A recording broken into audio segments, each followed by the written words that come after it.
the technology likely to have the greatest impact on the next few decades has arrived. And it's not social media, it's not big data, it's not robotics, it's not even AI. And you'll be surprised to learn that it's the underlying technology of digital currencies like Bitcoin. It's called the blockchain. Blockchain.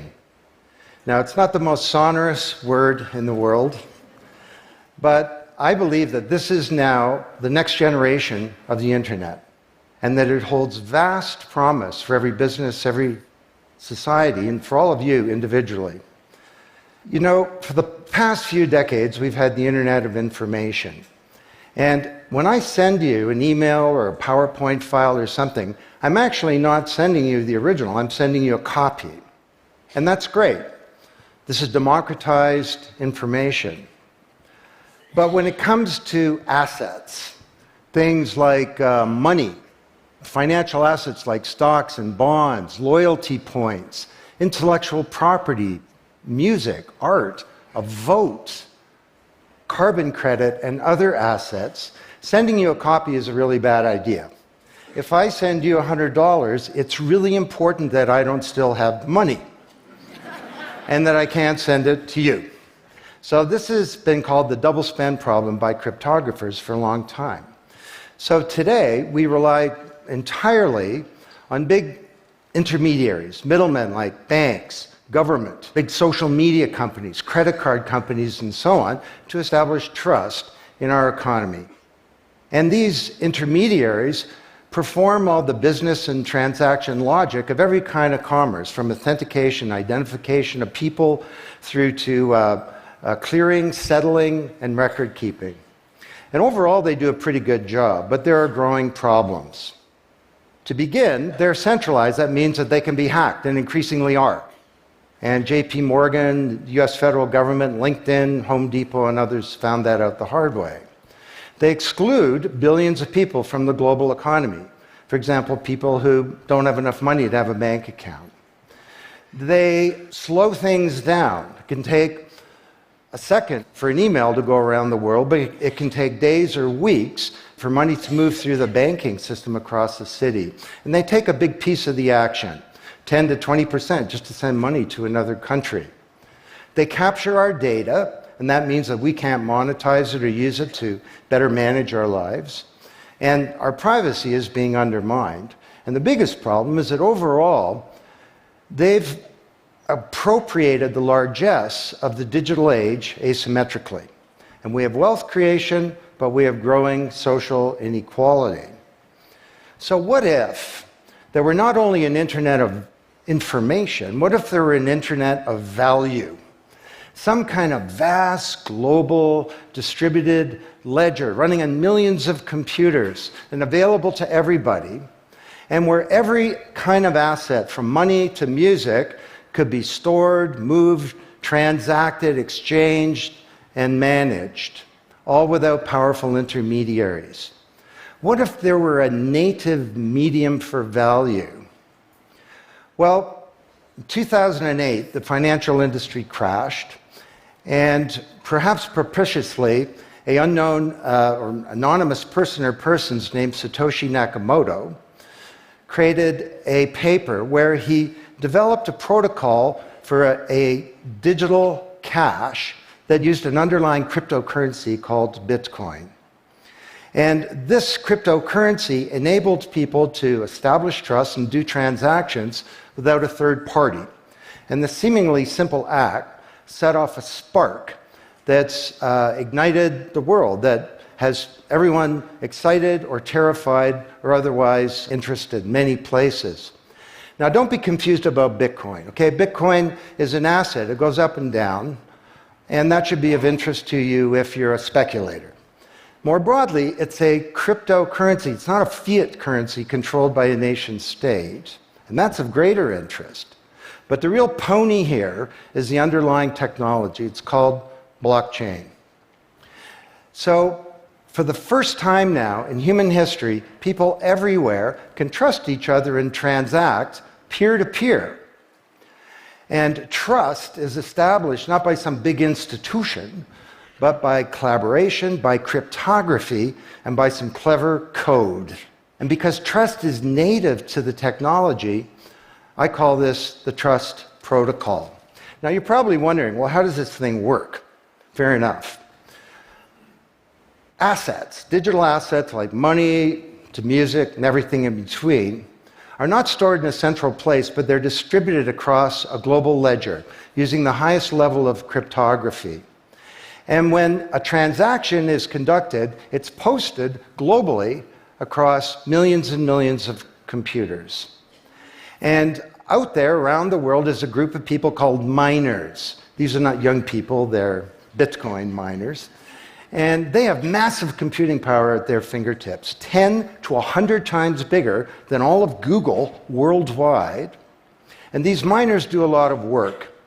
And every 10 minutes, kind of like the heartbeat of a network, a block gets created that has all the transactions from the previous 10 minutes. And then the miners get to work trying to solve some tough problems. And they compete. And the first miner to find out the truth and to validate the block is rewarded in digital currency. In the case of the Bitcoin blockchain, with Bitcoin. And then, this is the key part, that block is linked to the previous block and the previous block to create a chain of blocks. And everyone is timestamped, kind of like with a digital wax seal. So if I wanted to go and hack a block and say, pay you and you with the same money, I'd have to hack that block, plus all the preceding blocks, the entire history of commerce on that blockchain, not just on one computer, but across millions of computers simultaneously, all using the highest levels of encryption in the light of the most powerful computing resource in the world that's watching me. Tough to do. And this is infinitely more secure than the computer systems that we have today. Blockchain, that's how it works. So the Bitcoin blockchain is just one. There are many. The Ethereum blockchain was developed by a Canadian named Vitalik Buterin. He's 19 years old. And this blockchain has some extraordinary capabilities. One of them is that you can build smart contracts. It's kind of what it sounds like. It's a contract that self-executes. And the contract handles the enforcement and the management, performance, and payment. The contract kind of has a bank account too, in a sense, of agreements between people. And today, on the Ethereum blockchain, there are projects underway to do everything from create a new replacement for the stock market to create a new model of democracy where politicians are accountable to citizens. So to understand what a radical change this is going to bring, let's look at one industry, financial services. You recognize this? Rube Goldberg machine. It's a ridiculously complicated machine that does something really simple like crack an egg or shut a door. Well, kind of reminds me of the financial services industry, honestly. I mean, you tap your card in the corner store and a bit stream goes through a dozen companies, and each with their own computer systems, some of them being 1970s mainframes, older than many of the people in this room. And 3 days later, a settlement occurs. Well, with a blockchain financial industry, there would be no settlement because the payment and the settlement is the same activity. It's just a change in the ledger. So Wall Street and all around the world, the financial industry is in a big upheaval about this, wondering, can we be replaced, or how do we embrace this technology for success? Now, why should you care? Well, let me describe some applications. Prosperity. The first era of the Internet of information, brought us wealth, but not shared prosperity, because social inequality is growing. And this is at the heart of all of the anger and extremism and protectionism and xenophobia and worse that we're seeing growing in the world today. Brexit being the most recent case. So, could we develop some new approaches to this problem of inequality? Because the only approach today is to redistribute wealth, tax people and spread it around more. Could we pre-distribute wealth? Could we change the way that wealth gets created in the first place by democratizing wealth creation, engaging more people in the economy, and in ensuring that they got fair compensation. Let me describe 5 ways that this can be done. Number 1, did you know that 70% of the people in the world who have land have a tenuous title to it? So you got a little farm in Honduras, some dictator comes to power. He says, I know you got a piece of paper that says you own your farm, but the government computer says my friend owns your farm. This happened on a mass scale in Honduras, and this problem exists everywhere. Hernando de Soto, the great Latin American economist, says this is the number 1 issue in the world in terms of economic mobility, more important than having a bank account. Because if you don't have a valid title to your land, you can't borrow against it, and you can't plan for the future. So today, companies are working with governments to put land titles on a blockchain. And once it's there, this is immutable. You can't hack it. This creates the conditions for prosperity for potentially billions of people. Secondly, a lot of writers talk about Uber and Airbnb and TaskRabbit and Lyft and so on as part of the sharing economy. This is a very powerful idea that peers can come together and create and share wealth. My view is that these companies are not really sharing. In fact, they're successful precisely because they don't share. They aggregate services together and they sell them. What if rather than Airbnb being a $25 billion corporation, there was a distributed application on a blockchain, we'll call it Airbnb, and it was essentially owned by all of the people who have a room to rent.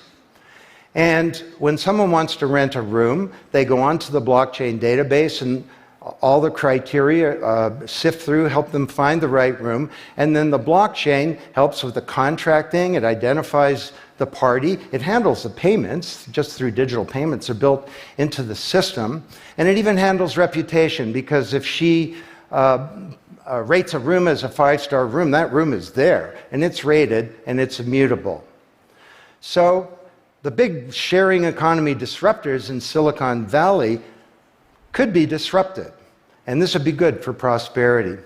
Number 3, the biggest flow of funds from the developed world to the developing world is not corporate investment, and it's not even foreign aid.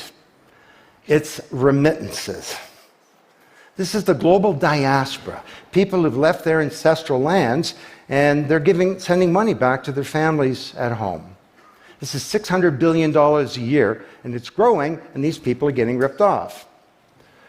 Annalie Domingo is a housekeeper, and she lives in Toronto, and every month she goes to the Western Union office with some cash to send her remittances to her mom in Manila.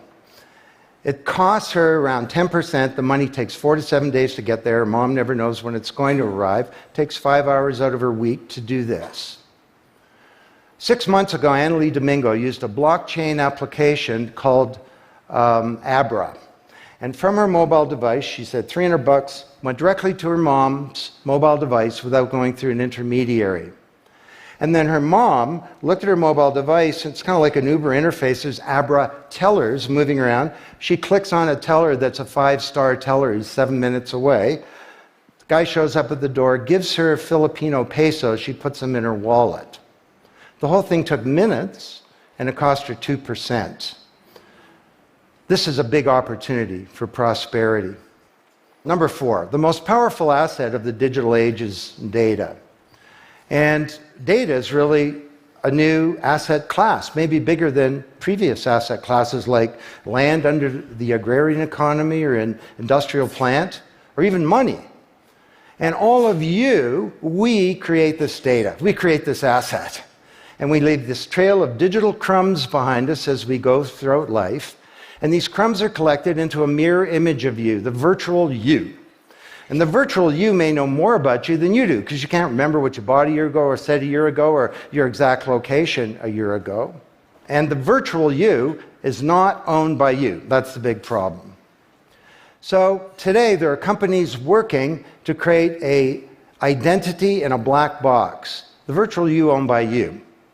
And this black box moves around with you as you travel throughout the world, and it's very, very stingy. It only gives away the shred of information that's required to do something. A lot of transactions, the seller doesn't even need to know who you are. They just need to know that they got paid. And then this avatar is sweeping up all this data and enabling you to monetize it. And this is a wonderful thing, because it can also help us protect our privacy. And privacy is the foundation of a free society.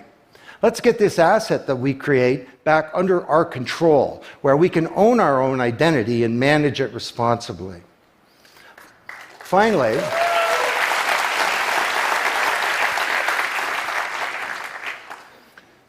number 5, there are a whole number of creators of content who don't receive fair compensation because the system for intellectual property is broken. It was broken by the first era of the internet. Take music. Musicians are left with crumbs at the end of the whole food chain. You know, if you're a songwriter, 25 years ago you wrote a hit song, it got 1 million singles, you could get royalties of around $45,000. Today you're a songwriter, you write a hit song, it gets 1 million streams, you don't get $45K, you get $36. Enough to buy a nice pizza. So Imogen Heap, the Grammy-winning singer-songwriter, is now putting music on a blockchain ecosystem. She calls it mycelium. And the music has a smart contract surrounding it. And the music protects her intellectual property rights. You want to listen to the song, it's free, or maybe it's a few microcents flow into a digital account. You want to put the song in your movie, that's different, and the IP rights are all specified. You want to make a ringtone, that's different. She describes that the song becomes a business. It's out there on this platform, marketing itself, protecting the rights of the author, and because the song has a payment system, in a sense a bank account, all the money flows back to the artist, and they control the industry rather than these powerful intermediaries. Now this is